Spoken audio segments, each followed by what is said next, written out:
I wish that I could tell you that after a certain amount of time working really hard on yourself, you'd be healed. I wish that I could tell you that after putting in years of inner healing work, you would remember all your trauma and that you would come to terms with it. But what I wish the most is that I could tell you where my trauma came from. I don't mean to say that I don't know what traumatized me because I do. What I mean is that my ego has completely erased a lot of my memories. And this is a way that we protect ourselves. It happens to a lot of trauma survivors. I know that my childhood was very traumatic, and I know that I have PTSD from using hard drugs for over a decade and just being a really grimy person. But I can't actually recall very many traumatizing stories. I have a vague idea, but the memories never come. Why am I telling you this? Well, I don't want you to think that if you're ready to start your healing journey, that you're going to take that first step and then everything's going to be okay. I don't want to mislead you or misguide you.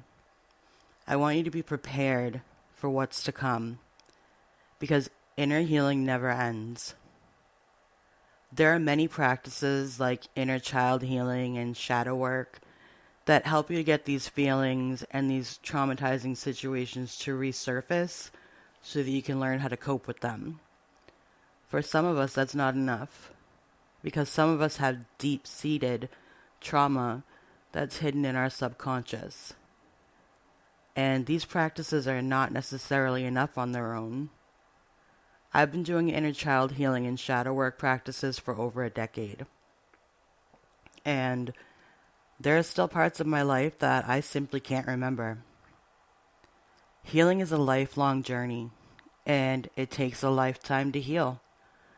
But I can say this, all of the work that I've put in has definitely been worth it. I am a completely different person now, 10 years after I started my healing journey, than I was. I was a grimy drug dealer and an addict for over a decade. And I was a very violent and aggressive person. And now I don't even know who that person is. She just doesn't exist anymore. And I'm not going to lie and say that this is really easy or that every day is amazing. But I definitely have way more good days than bad. And I can look at myself in the mirror and know that I've changed for the better. So no, I haven't gotten to the end of my healing journey after all of these years like I thought I would. And I never will. And neither will you.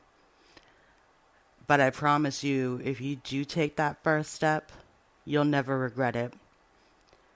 You'll have moments when trauma arises and you don't know what to do because it's like it's happening all over again. But you'll learn to cope with that trauma. And learning how to cope with your trauma is going to make you a better healing version of yourself. But don't take my word for it. Find out for yourself. Love yourself enough to take that first step. And then find the courage to walk that path even when it's dark and you just want to curl up in a ball and cry. I've been there. I've walked down a dark path and thought the light would never come. But it did. And it will for you too.